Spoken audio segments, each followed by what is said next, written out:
علامہ سید جواد نقوی صاحب کی گفتگو سن کر مجھے یہ حیرت ہوئی کہ جو بھی کونسل ہے جو علماء کو آیت اللہ کا ٹائٹل دیتی ہے وہ ان کی توجہ اس امر کی طرف نہیں گئی کہ اگر پاکستان کی سرزمین پر کوئی ایک بھی اس روایت کے مطابق آیت اللہ کے ٹائٹل کے حقدار ہیں تو وہ علامہ سید جواد نقوی ہے۔ ماشاءاللہ ماشاءاللہ۔ اگر تو یہ ٹائٹل اس کی استحقاق کی بنیاد ہے علم، فہم، حکمت اور بصیرت، تو میں سمجھتا ہوں کہ یہ لقب نہ دینا ناانصافی ہے۔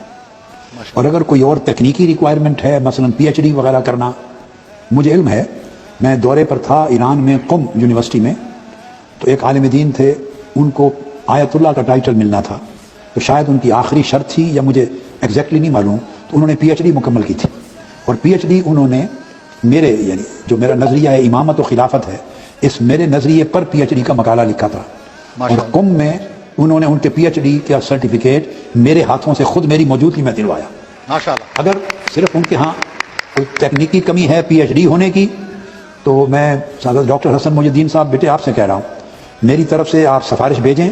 اگر پی ایچ ڈی کا کوئی مسئلہ ہے بقیہ، اب اس عمر میں انسان ان چیزوں میں نہیں وقت لگا سکتا، بہت مصروفیت ہے، تو ہم ان کو آنریری پی ایچ ڈی دے دیں گے منہاج یونیورسٹی سے۔ ماشاءاللہ۔ ان کا نعرہ تکبیر، نعرہ رسالت۔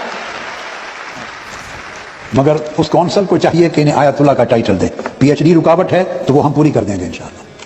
ماشاءاللہ جی، ضرور شروع کریں۔ اللہ مبارک کرے آپ کے لیے۔ ماشاءاللہ۔ آپ ہم کو بیٹے تحریراً سفارش بھیجنا اور میری طرف سے ریکمنڈیشن بھیجنا۔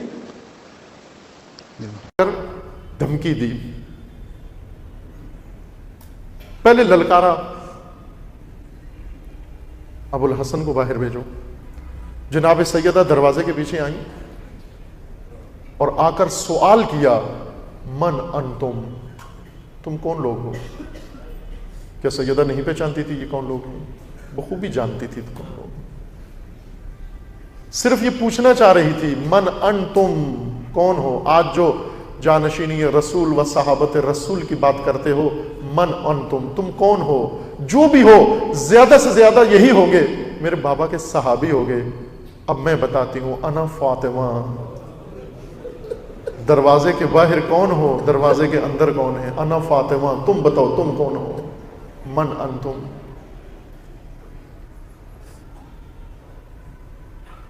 دوبارہ تکرار ہوا، علی کو بھیجو باہر۔ سیدہ نے جواب دیا، زہرا کی زندگی میں تمہارے ہاتھ علی تک جا پہنچے۔ میں نے بارہا مجالس میں یہ نقطہ وضاحت کی ہے، ایک سوال ہر ایک کے ذہن میں ہے، بعضوں نے لکھا بھی ہے کتابوں میں کہ جب مرد گھر میں موجود ہو اور دروازے پہ اس طرح کا منظر ہو جائے تو مرد دروازے پہ آتا ہے، عورتوں کو نہیں بھیجتا۔ تو بی بی آئی کیوں ہے؟ بعضوں نے اس واقعے کے انکار کے لیے یہ دلیل بھیجی ہے کہ یہ کیسے ہو سکتا ہے کہ شیر خدا گھر میں ہو اور زوجہ دروازے پر آ جائے؟ ایسا ہی ہے، سوال اٹھتا ہے، اور یہ سوال اٹھنا چاہیے لیکن جواب بھی سننا چاہیے۔ شیر خدا اٹھے، دروازے پہ آنا چاہا، جناب سیدہ نے بٹھا دیا، اے علی، جب سے رسول اللہ نے رسالت کا اعلان کیا ہے، ولایت کا اعلان کیا ہے، اس دن سے رسول اللہ کے مقابلے میں لوگ آئے ہیں، لیکن میں نے کبھی رسول کو ان کے مقابلے میں نکلتا ہوا نہیں دیکھا۔ جب بھی کسی نے رسول کو للکارا، علی نکلے مقابلے میں۔ کل رسول ولی تھے، آپ ناصر تھے، اب تو رسول نہیں ہیں، آپ ولی ہیں، میں ناصر ہوں آپ کی۔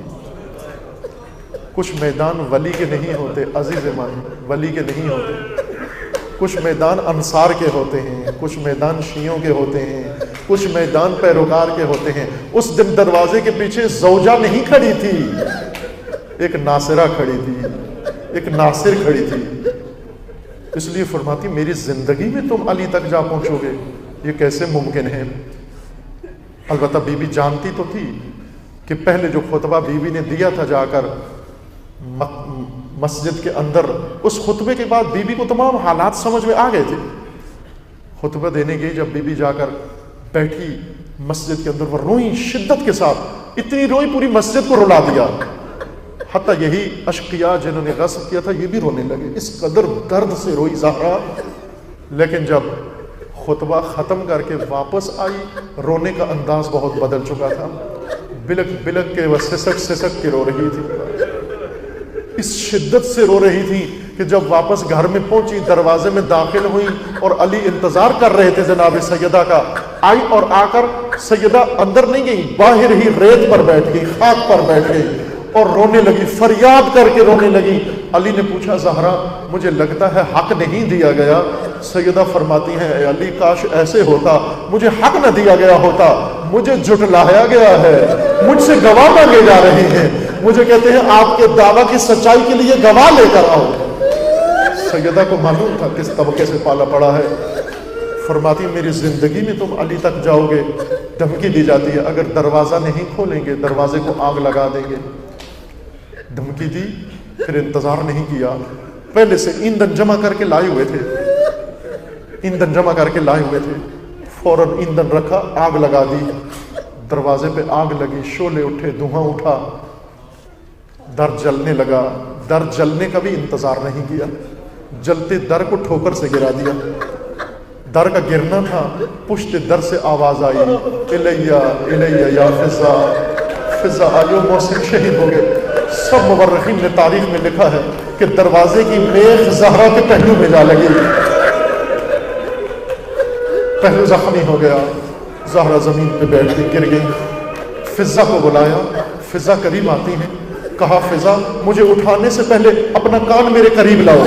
فضا کان لاتی ہیں قریب، فرماتی ہیں فضا علی کو معلوم نہ ہونے پائے، زہرا زخمی ہو گئی، محسن شہید ہو گئے، کیوں کہ علی کی غربت و تنہائی کا احساس بڑھ جائے گا۔ ایک ناصرہ، ایک حامی مدینے کے اندر، اور وہ بھی زخمی، علی از اور احساس تنہائی کریں گے۔ اسی اسنا میں جلتے دروازے کو پھلانگ کر اندر جاتے ہیں اور علی کو لے کر باہر جب واپس آتے ہیں، یہ بڑا دردناک منظر ہے، یہ بہت دردناک منظر ہے۔ شیر خدا کو کیسے لے کر آ رہے ہیں، کس عالم میں لے کر آ رہے ہیں، بس یہاں سے اندازہ لگا لو۔ اس حالت میں لے کر آئے کہ جب علی کو زہرا کے قریب سے گزارا، زہرا کو اپنا پہلو کا درد بھول گیا، اپنے زخمی پہلو سے ہاتھ اٹھایا، علی کے دامن پہ ڈال دیا اور تھام لیا۔